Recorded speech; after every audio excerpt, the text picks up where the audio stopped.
You know that feeling, right? You want to get up to speed on some new tech, something that could actually, like, upgrade your whole setup. Oh, yeah. But then you think about wading through all those tech specs and, your eyes just glaze over. Totally. It can be overwhelming. Well, we get it. That's why we're here. Today, we're doing a deep dive into the Corsair MP600 PRO LPX 2TB SSD. So our mission basically is to cut through the noise, understand what this drive really offers, why people are talking about it for consoles, for PCs. And to figure out if it's actually worth considering for your system. Exactly. We've got a pretty detailed review to work from, so let's jump in. Sounds good. And what's interesting about this review right off the bat is it seems less focused on just raw benchmark numbers and more on, like, the actual user experience. Yeah, how it feels to use it. Especially for gamers.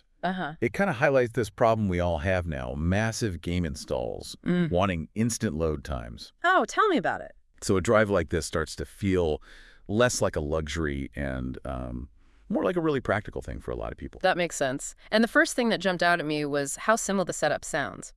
The review mentions this minimalist black design. Low-profile heat spreader, too. Right, a low-profile aluminium heat spreader. Sounds neat and, crucially, not bulky. Yeah. Then you get to the installation part, and for the PS5, they call it blissfully simple, almost plug and play. That's the dream, isn't it? Seriously, it even says it gets recognized automatically, formatted in just minutes. Anyone who's, like, wrestled with installing hardware will appreciate that. Oh, definitely. And that PS5 compatibility, that's actually a big deal. Sony's got really specific requirements, size, heat. Right. It has to fit properly and not overheat. Exactly.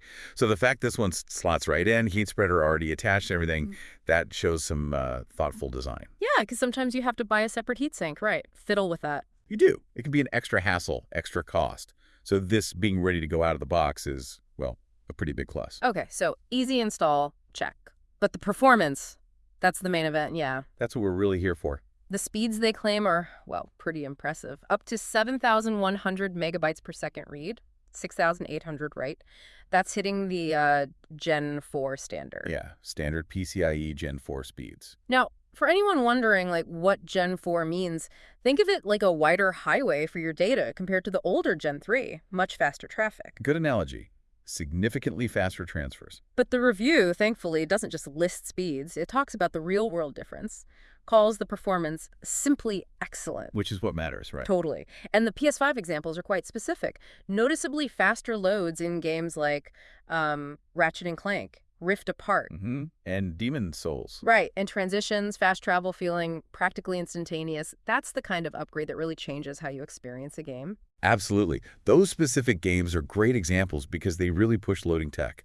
Seeing instantaneous there shows those big numbers aren't just theoretical. It translates. It really does. Gets rid of those, little immersion-breaking pauses. And it's not just consoles. On PC, the review mentions record time for installing large games. Oh, nice. Silky smooth file transfers, super quick boot ups, all the good stuff. Any specific file transfer examples? Yeah, they mentioned moving large 4K video files, something that might take minutes normally happening in, like, seconds. Wow. Okay, that's significant. Especially if you're doing video editing or something. For sure. For content creators, that's a massive time saver. And what seems really important is that it apparently keeps up those speeds. Maintains consistency. Yeah. Even when you're hitting it hard with sustained reads and writes, that suggests, a decent controller chip and good internal management. It doesn't just choke under pressure. Which can happen sometimes, right? Drives slow down when they get busy or hot. Exactly. It's called thermal throttling. The drive slows itself down to cool off. But this review suggests that wasn't an issue here. And that consistent speed, that effective cooling, thanks to that heat spreader you mentioned, sounds crucial. It is, especially inside a console like the PS5, where airflow isn't, like a big PC tower. Right. It's much tighter in there, so reliability is key. Which loops back to why this seems like such a good fit for the PlayStation 5. Sony's rules aren't just about speed, they're about physical size and managing heat. And this one ticks those boxes. Seems like it. The review flat out says it has clearly been built with this in mind. The compact size, the pre-attached heat spreader. It calls it tailor-made for PS5 compatibility. Takes the guesswork out then. No need to worry if the heatsink you bought separately will fit or work well enough. Precisely. Less hassle, less potential cost. And the killer feature for PS5 owners, I guess, is getting that huge 2TB storage boost. Which is massive. Games are huge these days. Seriously, without losing any performance compared to the console's own internal SSD. Yeah, the review confirms games run identically. No compromises. That's huge. Peace of mind knowing you're not trading speed for that extra space. It's a really big win. Okay, what about other factors, like noise and heat? Well, noise is easy. It's an SSD, so it's completely silent, no moving parts. Right. Expected, but still good. But the heat management, with that low-profile aluminium heat spreader, seems genuinely effective according to the review. It keeps temperatures in check without needing, like, a fan. Passive cooling doing its job. Exactly. They mentioned testing on PC where they could monitor temps, and it stayed well within safe limits even during long sessions. So even though PS5 users can't directly see the temp, the PC tests suggest it's reliable in there too. That seems to be the implication, yeah. The aluminium just draws the heat away and spreads it out. Pretty effective for this kind of drive. Okay, and then there's the capacity itself, 2 terabytes. A very healthy amount. The review points out that basically triples the usable storage on a PS5, which, again, with 100 gigabyte plus games becoming common. It's almost becoming a necessity rather than a luxury. Feels like it. And for PC users. More than enough for your OS, your main apps, and a pretty hefty game library. Plus, as we said, great for creators with large files. So a significant upgrade all around. Definitely feels like it. What about future-proofing? Is this drive going to be outdated soon? Good question.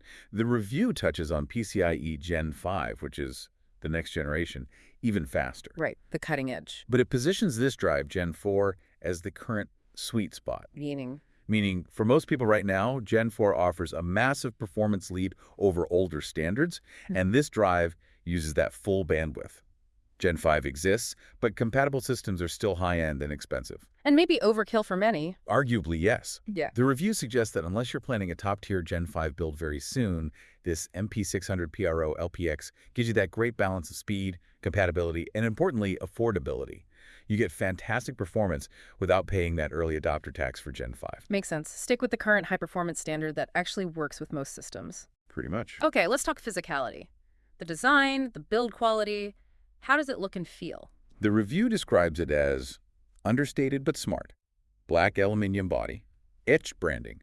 Sounds like it would just blend into most PC builds or, disappear inside the PS5. Not flashy, but clean. Exactly. And importantly, it apparently feels robust, solid. Good. You don't want components feeling flimsy when you're installing them. Gives you confidence. Right.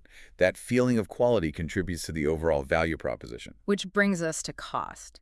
Is it cheap? Not the absolute cheapest 2TB drive out there, no, but the review argues it offers exceptional value. How so? What's the justification? It's the whole package. Top-level Gen 4 performance, that guaranteed PS5 compatibility we talked about, the effective cooling, presumably decent endurance coming from a known brand like Corsair. Right. The brand reputation counts for something. Reliability, support. All that. So it might be a better long-term buy than a cheaper, maybe less proven drive that might cut corners on performance or heat management. A buy nice or buy twice kind of argument. Sort of, yeah.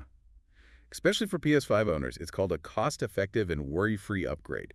And for PC gamers or pros needing speed and space, it still seems like a strong contender value-wise. Okay, so wrapping it all up then, it sounds like this Corsair MP600 PRO LPX 2TB really does hit a lot of the right notes. Seems that way based on this review. You've got the super fast speeds, that ample 2TB capacity, the built-in cooling that actually works, and a really simple installation, especially for the PS5. Yeah, those are the key takeaways. Blazing speed, big capacity, effective thermals, easy setup. So the recommendation sounds pretty strong, particularly if you're a PS5 user looking for more storage without headaches.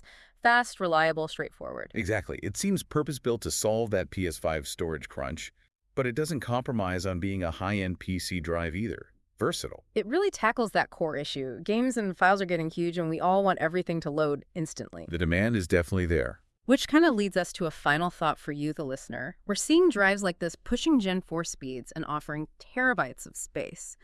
But considering how rapidly game sizes are ballooning and how much we're getting used to zero loading times, where does storage tech go next? How do we keep pace beyond even Gen 4 to meet those future demands? Yeah, what's the next leap going to look like and when will we need it? Definitely something to think about as our digital worlds keep expanding.